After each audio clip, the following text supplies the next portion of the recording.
Evde yemek tarifleri mutfağımıza hoş geldiniz. Bugün mantıcıların sır gibi sakladığı mantı sosu tarifini vereceğim sizlere. Aynı zamanda da en kolay mantı yapımını göstereceğim. Önce iç harcımızı hazırlayacağız. Videoya başlamadan önce de evde yemek tarifleri ailemize katılın. Takip etmek tamamıyla ücretsiz. Videoyu da beğenmeyi lütfen unutmayın. İç harcımızda 1 adet soğanımızı rendeledik. Bir borcama aldık. Yarım kilo kadar da az yağlı kıymamızı ilave ediyoruz. 1 çay kaşığı karabiber ilave ediyorum. Yarım tatlı kaşığı da kimyon ilave ediyorum. Yarım tatlı kaşığı pul biber ilave ediyorum. 1 tatlı kaşığı da tuz. 5 dakika boyunca bunu yoğuracağız. Bunun için hamurumuzu da hazırlıyoruz. 6 su bardağı unumu koyuyorum. Bardak mililitrem 200 mililitre. 3 adet de yumurtamızı unumuzun ortasına koyuyorum. 1,5 tatlı kaşığı tuz ilave ediyorum.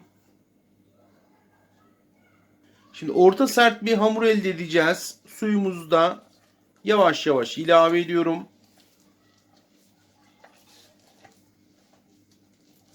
Şimdi 2 su bardağı da su ilavesiyle orta sert bir hamur elde ettim. Şimdi üzerine bir örtü koyacağım. Hamurumuzun biraz dinlenmesini bekleyeceğiz. Dinlendi. Şimdi masamıza da alıyoruz. Biz böyle yer masasını tercih ediyoruz. Gerçekten tam istediğimiz kıvamda orta sert bir hamur elde ettik. Şimdi bezelere de bölüyoruz.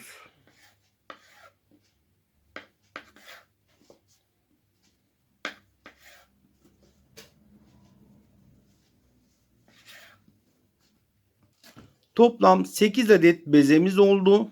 Hamurumuzu açtık. Kasnağımızın üzerine bakın koyuyoruz. Kıymalarımızda, kıymalı iç harcımızda kasnağımızın üzerine dolduruyoruz. Tek seferde 199 adet mantı elde edebiliyorsunuz.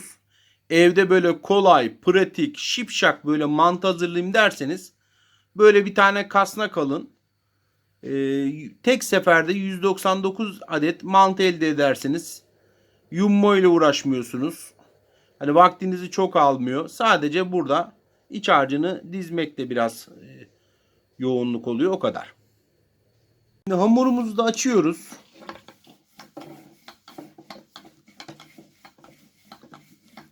Diğer hamurumuzu zaten açtık. Kasnağın üzerine koyduk. Bunu da açacağız. Üzerine ilave edeceğiz. Hemen üzerine kapatacağız. Bir tane örnek olsun diye bunu gösteriyorum arkadaşlar.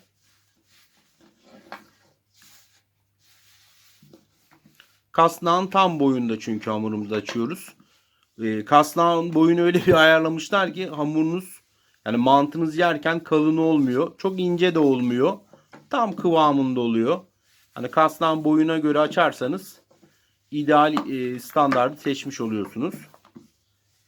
Evet, kasnağımızın üzerinde iç harçlı olan hamurumuzun üzerine diğer hamuru da koyuyoruz. Gayet kolay, pratik. Belki çoğunuz yapmışsınızdır, denemişsinizdir ama böyle yeni yapacaklar olan varsa da onlara da bir faydamız olsun. Bu şekilde koyuyorum. Şöyle böyle unluyoruz. Hiç boşuna saatlerce hani vakit harcamanıza gerek yok. Oklavamızda da şöyle geçiyoruz üzerinden.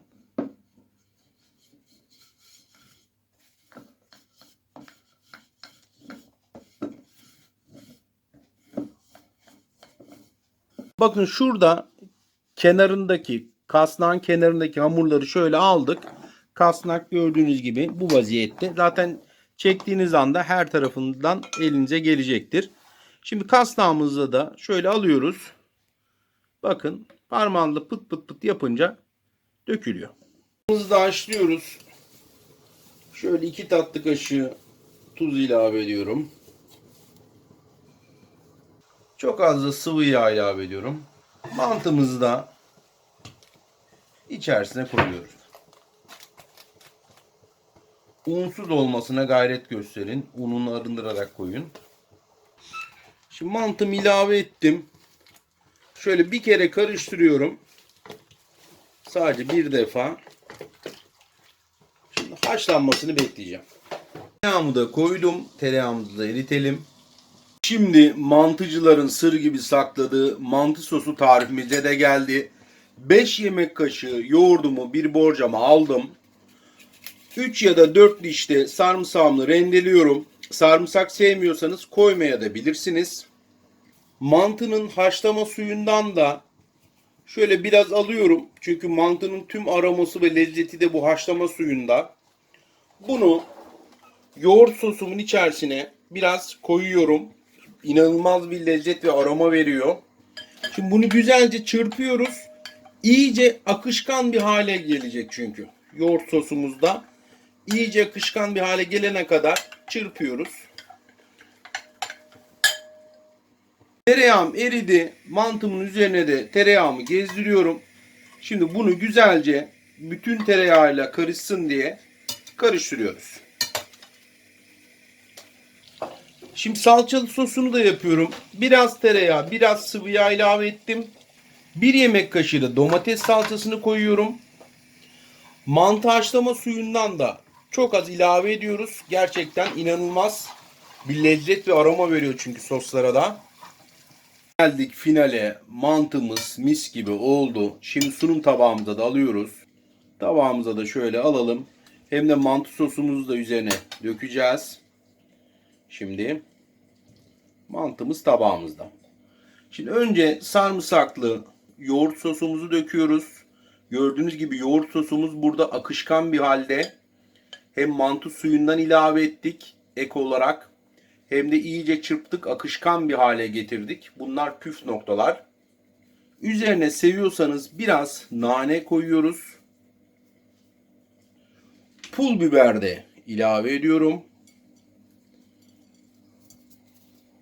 Salçalı sosumuzdan da ilave ediyoruz. Gerçekten nefis oldu. Mantıcıların sır gibi sakladığı mantı sosu tarifini verdik. Sürekli yaptığımız bir sos tarifidir bu. Mutlaka evinizde de deneyin. Gerçekten çok lezzetli oluyor ve nefis oluyor. Zaten görünümünden de belli, harika oldu. Şimdi bir de tadına da bakalım. Evet arkadaşlar, finaldeyiz. Muhteşem mantımız hazır. Sarımsaklı yoğurdunu nefis yaptık. Sarımsaklı yoğurtta püf noktamız neydi bizim? Biraz mantının haşlama suyundan ilave ettik. İyice çırptık. Bu iki püf nokta gerçekten akışkan bir sos elde ediyorsunuz ve o mantının haşlama suyundaki lezzet yoğurt sosunuza da geçiyor ve çok büyük fark ediyor. Salçalı sosumuzdaki fark neydi? Yine mantının haşlama suyundan ilave ettik.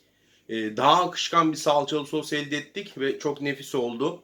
Nane, pul biber ilave ettim üzerine. Siz tabi neyi seviyorsanız onu da koyabilirsiniz. Bir de lezzetine bakalım. Bismillahirrahmanirrahim. Bakın harika oldu, harika. İnanılmaz. Gerçekten çok nefis oldu. Daha önce de bir mantı sosu tarifi vermiştim arkadaşlar. O sos da bakın 1 milyona izlenmeye yaklaştı. Destekleriniz, ilginiz için, sevginiz için çok teşekkür ediyorum. Lütfen yalnız takip edin. Yani izleyip geçiyorsunuz ama çok emek veriyoruz. Biz sizi evde yemek tarifleri ailemize bekliyoruz. Daha çok pratik tarif, daha çok püf nokta için bakın 700 çeşit pratik kolay yemek tarifi var. Evde yemek tarifleri kanalımızda. Kanalımızı takip etmek tamamıyla ücretsiz. Hiçbir ücret ödemiyorsunuz. Videoyu beğenmeyi unutmayın. Beğenirseniz bir dahaki video yayınladığımızda size de bildirim gelir.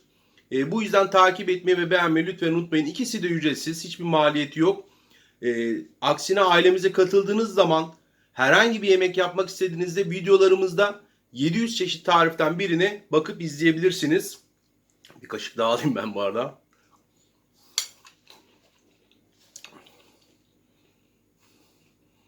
Muhteşem olmuş. Gerçekten çok lezzetli. Farklı mantı tariflerimiz de var. Kavunlu mantı tarifimiz var. Karpuzlu mantı tarifimiz var. Kirazlı mantı tarifimiz var. Ispanaklı mantı tariflerimiz var. Mantı nasıl açılır videolarımız var. Mantı hamuru, mantı iç harcı yapımları videolarımız var. Mantı ile ilgili her şeyi kanalda bulabilirsiniz arkadaşlar. İzlediğiniz için süpersiniz. Hepinizi seviyorum. Deneyenlerden yorum bekliyorum ama. Daha önceki videomda deneyen herkes yorum yazmıştı. Sizden de yorum bekliyorum. Ben mantıya devam edeyim. Hepinizi seviyorum. Görüşmek üzere.